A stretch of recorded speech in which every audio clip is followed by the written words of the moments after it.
Hi, this is Bridget Quigg. I am here to do my first in a series of videos I've been wanting to do for a while about the topic of intuition. So that word can be a little charged for people. I don't know what your impression of intuition is. I think of it as sort of an inner voice inside of me that has a really good chance of giving me information that will get me to somewhere I like. That's kind of the simplest way to put it. Something that's really in alignment with who I am, something that suits me. Whether it's the color of sweater that I prefer to buy in the great pile of sweaters at the store, or what I'd like to eat, or the kind of people I want to hang out with, or how much I want to hang out versus how much I want to rest. I use my intuition a lot. So I thought this first video I could call intuition. It's useful, you have it, or something like that, or you have it and it's useful. Because I think instead of thinking of it as something that needs to be explained or that it's really mystical, which I'm sure that it is, and I don't really have the ability to understand or tell with any certainty why it is so very useful and spot on so often. But a lot of people will just say, I just went with my gut. We all have language around it. So if you're into the topic, if you're interested, I actually have 50 topics written down, no joke, that I would like to study with all of you and bring forth and discuss. So the reason I'll say this, why I'm so into intuition, is because I went through a phase in my early 20s where a lot of the rules that I had been raised with and had been so good at following, if you will, kind of stopped working for me. I was very into trying to do the right thing and was pretty buttoned up and pretty, some might say, a little uptight, or just maybe hyper considerate of other people's feelings and what they thought was okay. And I got really, and I tell you, really ill. And in my early 20s, I came to a point where I wasn't sure if I would live to see, like 25, for example.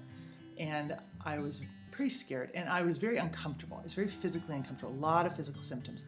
And I became able to, in the moments where I wasn't totally miserable, notice that there were sort of thoughts or ideas that would come from a certain part of me, I became more aware of what I would call my inner eye, or I would notice certain phrases popping out in a conversation, or a certain part of a book would really affect me. And I started taking those as clues, and I became more interested in the things that I noticed and the things I was drawn to, things that I liked.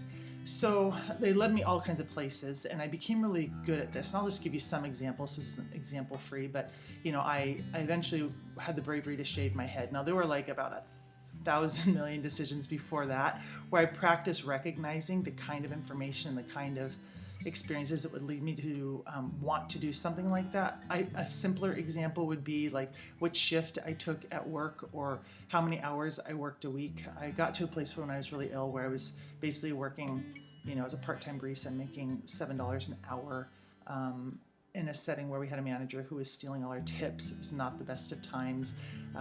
I could go on and on about that time. So it was post-college, I had a degree, and I was having a really hard time with my self-confidence because I didn't feel good, and I had this part-time job that I somehow found so exhausting, and I just didn't know if I was ever going to pull up out of this. But what I did is I found small wins, and I became really basically good at listening to this inner voice. So the fact that intuition is useful, I say that because for me it really is. I am tuning into my intuition all the time. I went from a person in my early 20s, as I said, I was looking to external validation, external rules. I went from that to someone who I think a lot of people consider maybe a little radical, nutsy, artsy, kind of going for it, brave person. I built that ability by caring and trying and taking risks and being brave and seeing how things went for me over and over again.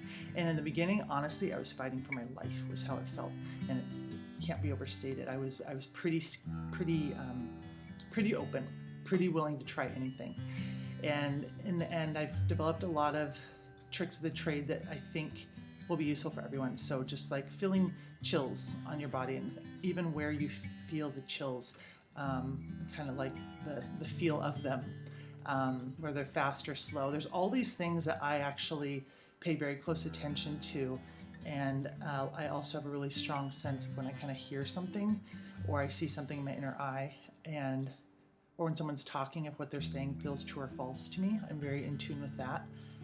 whether I feel like physically going towards something, literally stepping towards it, or like getting out of a situation. And it can be something that wouldn't even on the surface be looking scary or bad, but I'm just like, I just really don't want to be here. I had the thought of an example. Say you're with a group of friends, you're out on the town, it's after dinner, everybody quote wants to go get ice cream, everybody. It's like, you really don't. What you would like to do is go sit at the park across the street and find a spot for everybody, and then when they get their ice cream, they can come sit with you.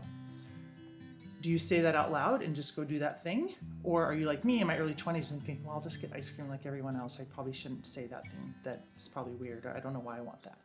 But it's like there's potentially in my mind, not potentially, there's a whole world of wonders waiting for you at that park across the street just for you. Whether it's a song you're going to hear that you like, you're going to strike up a conversation with somebody interesting, you're going to see a beautiful bird, you're going to just simply have time to yourself to think, and a thought's going to come to you. It's going to remind you to talk to that person you've been meaning to talk to who's currently getting ice cream, and then you're going to have this wonderful conversation that's going to lead to the pathway to that job you're really interested in, but that's actually because they have a cousin who works in that field who's going to redirect you to somebody else that they know. Intuition is so incredibly, profoundly, magically wonderful. So here's my first video about the fact you have intuition, you have to have it, we all have it. It's just like creativity, I talked about it, same thing. It's coming at you, it's available, it's there. It'll give you what you want when you are ready for it and need it. You don't always get a big answer. And it's very, very useful for your health and well-being, relationships, abundance in your life, everything. You have the opportunity to develop it and develop it and develop it your whole life. It's never mastered. I don't believe so, actually. I don't feel that way. So intuition, you have it and it's useful. Thank you for listening. I will have other topics coming up, and I look forward to sharing them with you. Let's keep studying our intuition. If you have a story you want to share, at the bottom in the comments, please share an intuition story. I love hearing them. And I'm going to start a program called Intuitive Memoirs, start the website, where we're going to start gathering stories of intuition and how they worked out and sharing them with each other and creating a community. So I'll get a Facebook page and all that stuff most likely very soon. Thanks, everyone. Bye.